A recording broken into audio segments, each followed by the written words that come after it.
ওয়াশিংটনের হিলটন হোটেলে হোয়াইট হাউসের বার্ষিক নৈশভোজে ভয়াবহ হামলা চালান বন্দুকধারী, যেখানে ২৬০০ অতিথির উপস্থিতিতে খোদ মার্কিন প্রেসিডেন্ট ডোনাল্ড ট্রাম্পকে লক্ষ্য করে চালানো এই হামলায় স্তম্ভিত বিশ্ব। তবে অলৌকিকভাবে প্রাণে বেঁচে গিয়ে প্রেসিডেন্ট ট্রাম্প আঙুল তুলেছেন অভ্যন্তরীণ উগ্রবাদ ও রাজনৈতিক ষড়যন্ত্রের দিকে। ওয়াশিংটন হিলটন হোটেলে ঝলমলে আলো তখন উৎসবের আমেজে মাতোয়ারা। ফার্স্ট লেডি মেলানিয়া ট্রাম্প এবং ভাইস প্রেসিডেন্ট জেডি ভান্সকে নিয়ে ডিনার টেবিলে বসেছেন ডোনাল্ড ট্রাম্প। ঠিক সেই মুহূর্তেই নিরাপত্তার বলয় ভেঙে মাত্র ৫০ গজ দূর থেকে ধেয়ে আসে হামলাকারী কোল টমাস অ্যালেন।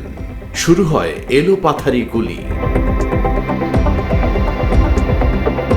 সিক্রেট সার্ভিসের সহায়তায় বড় ধরনের বিপর্যয় এড়ানো সম্ভব হলেও ধস্তাধস্তিতে গুরুতর আহত হন এক নিরাপত্তা কর্মকর্তা। ক্যালিফোর্নিয়ার ৩১ বছর বয়সী উচ্চশিক্ষিত মেকানিক্যাল ইঞ্জিনিয়ার অ্যালেনকে তৎক্ষণাৎ গ্রেফতার করা হয়। সামাজিক যোগাযোগ মাধ্যমে হামলাকারীর হাত পা বাঁধা ছবি পোস্ট করে ট্রাম্প একে বর্ণনা করেছেন অসুস্থ মস্তিষ্কের কাজ হিসেবে। হামলার ঠিক ১০ মিনিট আগে পরিবারের কাছে পাঠানো এক ইশতেহারে বেরিয়ে আসে ভয়ঙ্কর সব তথ্য, যেখানে ট্রাম্প প্রশাসনের শীর্ষ কর্তাদের হত্যার হিট লিস্ট থাকলেও রহস্যজনকভাবে ছাড় দেওয়া হয়েছে এফবিআই প্রধান ভারতীয় বংশোদ্ভূত কাশ প্যাটেলকে। ক্যালিফোর্নিয়ার ইনস্টিটিউট অফ টেকনোলজির মেধাবী ছাত্র এবং সাবেক এই নাসা গবেষক কেন কেবল কাশ প্যাটেলকেই রেহাই দিলেন তা নিয়ে এখন তোলপাড় বিশ্ব রাজনীতি।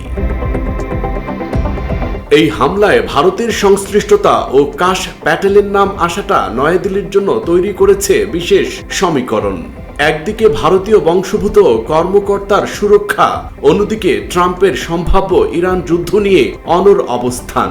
সব মিলিয়ে গভীর চিন্তায় দক্ষিণ এশিয়া, কারণ তেহরানের সাথে কোনো সংঘাত মানেই মধ্যপ্রাচ্যে ভারতের বিশাল অর্থনৈতিক ও কৌশলগত স্বার্থে বড় ধরনের আঘাত।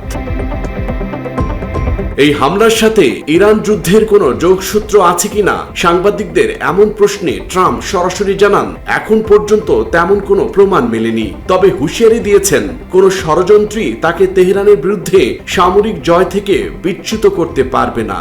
নিজের অবস্থানে অনড় প্রেসিডেন্ট এই হামলাকে তার অগ্রযাত্রা থামানোর অপচেষ্টা বলে মনে করেন।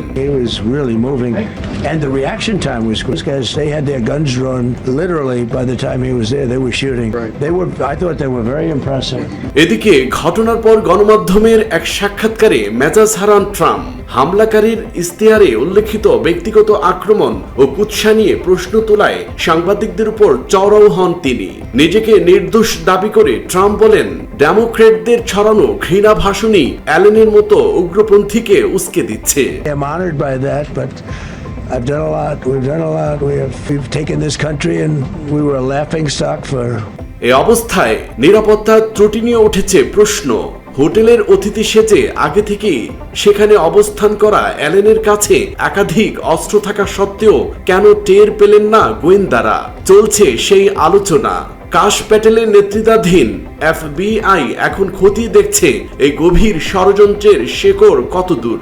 আমেরিকার রাজনৈতিক অস্থিরতায় এই ঘটনা নতুন করে উত্তাপ ছড়িয়েছে হোয়াইট হাউসের অন্দরে। News desk, Bangla addition.